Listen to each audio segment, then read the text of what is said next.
السلام علیکم فرینڈز، نوید یا خان ایک دفعہ پھر آپ کی خدمت میں ایک نئی کتاب کے ساتھ حاضر ہے، اور آج کی کتاب ہمارے اپنے مفتی جی کی کتاب ہے، پیاز کے چھلکے اس کا عنوان ہے۔ 1968 میں یہ پہلی دفعہ پبلش ہوئی تھی، اور اس کا لیٹسٹ ورژن جو ہے وہ 2009 میں الفیصل ناشران نے شائع کیا ہے۔ پیاز کے چھلکے میں بیسیکلی 8 پرسنالٹیز کے اوپر ممتاز مفتی صاحب کے لکھے گئے مضامین ہیں، اور اس میں انشا جی ہیں، اس میں میرا جی ہیں، اس میں قدرت اللہ شہاب صاحب ہیں، اس میں بانو قدسیہ ہیں، منٹو صاحب ہیں۔ اس میں آپ کو بہت زیادہ یعنی چوٹی کے جو ادیب ہیں ان کی زندگی میں جھانکنے کا جو ہے وہ موقع ممتاز مفتی فراہم کر رہے ہیں۔ آپ اس کتاب کے اندر دو بیسیکلی ممتاز مفتی کے اوپر لکھے گئے مضامین بھی شامل ہیں، اور ایک ان کی پرسنالٹی مطلب ان کی پرسنالٹی نہیں، ان کی بایوگرافی بھی اس میں شامل ہے، یعنی کہ دو جو کتابیں ان کی ہیں، علی پور کا ایلی اور الکھ نگری، اس کا جو ہے وہ کمبینیشن کہہ لیں یا اس کی سمری کہہ لیں، وہ بھی اس میں جو ہے وہ آپ کو پڑھنے کو ملے گی۔ اس کے علاوہ ایک مضمون جو ہے وہ پاکستان کے حوالے سے ہے، پاکستان کے اوپر یعنی پاکستان کی جب بن رہا تھا اس کے حوالے سے ہے، اور اس میں آپ کو مطلب میں آپ کو کیا بتاؤں اس مضمون کے بارے میں، مجھے پرسنلی وہ بہت اٹریکٹ کیا اس مضمون نے، اور میں بہت زیادہ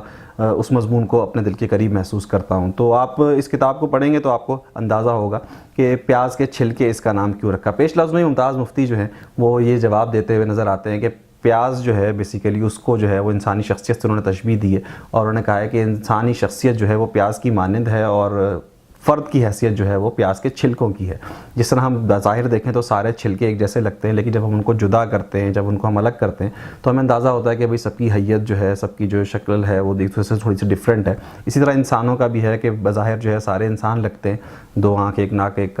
2 کان، اور لیکن جب ہم ان کو کلوزلی مانیٹر کرتے ہیں تو ہمیں اندازہ ہوتا ہے کہ بھئی ایک دوسرے کی شکل بھی الگ ہے، پرسنالٹی بھی الگ ہے، عادات اطوار بھی الگ ہے۔ اور بالکل یہ شروع میں ہی انہوں نے لکھ دیا ہے، اور یہ بالکل انہوں نے جو ہے وہ پروف بھی کیا ہے آگے آنے والے مضامین میں کہ بظاہر سارے ادیب ہیں، لیکن سارے ادیب جو ہے وہ ہمارے ذہن میں تو ایک وہ بنا ہوا ہے نا، کیا کہہ لیں اسے، خاکہ سا بنا ہوا ہے جو موویز کے اندر ہم دیکھتے ہیں کہ بھئی ادیب ہیں، ایک لائبریری ہوگی چھوٹی سی، ہر وقت لکھنا پڑھنا ان کے مشغلے ہوں گے، اس کے علاوہ کیا مطلب ایسا ادیب کی زندگی میں اٹریکٹیو ہو سکتا ہے۔ لیکن ایسا نہیں ہے، جب دیکھنے والی آنکھ جو ہے وہ مفتی کی ہو، لکھنے والا قلم ممتاز ہو، تو پھر صحیح کا پرسنالٹی انالیسس نکل کے آتا ہے نا، تو وہ آپ کو اس میں پڑھنے کو ملے گا۔ اور میں سمجھتا ہوں کہ it's a very quick and good read, 180 pages کی کتاب ہے، کوئی بڑی کتاب نہیں ہے، اور لیکن اس کے اگینسٹ جو آپ کو مل رہا ہے اٹس ویری بگ، آپ کو بہت زیادہ اچھے لوگوں کے بارے میں اور ان کی زندگی کے حالات اور ان کی مطلب ممتاز مفتی کا خاصہ یہ ہے نا کہ وہ جب برائی لکھتے ہیں نا، جیسے میں نے ایک دفعہ علی پور کے ایلی میں بھی کہا تھا کہ وہ ایپ بھی ایسے پیش کرتے ہیں کہ آپ کو لگتا ہے یار یہ ایپ کتنا اٹریکٹیو ہے نا، میرے اندر یہ ایپ کیوں نہیں ہے۔ تو یہ ایسا ہی ممتاز مفتی صاحب نے اس کتاب میں بھی کیا ہے۔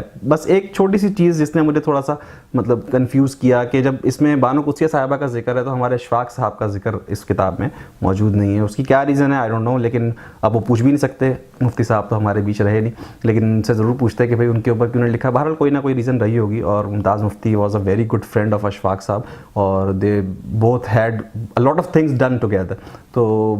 قدرت اللہ شہاب صاحب سے بہت زیادہ اٹیچمنٹ ہے ممتاز مفتی صاحب کی، اور وہ ان کو اپنا اسپریچول وہ کیا کہنا چاہیے، وہ بھی مانتے ہیں کہ بھئی یہ میرے جو ہیں وہ پیر و مرشد ہیں، اور انہوں نے جو ہے ان کے اوپر 2 مضامین جو ہیں بیسیکلی لکھے ہیں، ایک قدرت اللہ شہاب پائسس کی حیثیت سے، اور ایک قدرت اللہ شہاب کی شخصیت اور ممتاز مفتی شاید اس کا عنوان ہے۔ تو وہ دونوں مضامین ہی بہت قیمتی ہیں، اور اس میں ان کا ریلیشن شپ بھی آپ کو دیکھنے میں ملے گا کہ کتنا اسٹرانگ ان کا دونوں کا ریلیشن شپ تھا، اور کیسے شخصیت تھی قدرت اللہ شہاب صاحب کی۔ تو یہ کتاب ضرور حاصل کریں اور اسے پڑھیں۔ یہ کتاب جو ہے وہ آپ کے لیے اس لیے بھی امپورٹنٹ ہے کہ اس میں آپ کو بہت سارے ادیبوں کی تصانیف جو ہیں ان کے بارے میں بھی جاننے کو ملے گا، آپ کو پتہ چلے گا کہ انہوں نے کیا کیا لکھا ہے اور کیا کیا کام وہ کرتے رہے ہیں۔ تو انشاءاللہ نئی ویڈیو میں پھر آپ سے ملاقات ہوگی ایک نئی کتاب کے ساتھ۔ تب تک اپنا خیال رکھیے، خوش رہیے، اللہ حافظ۔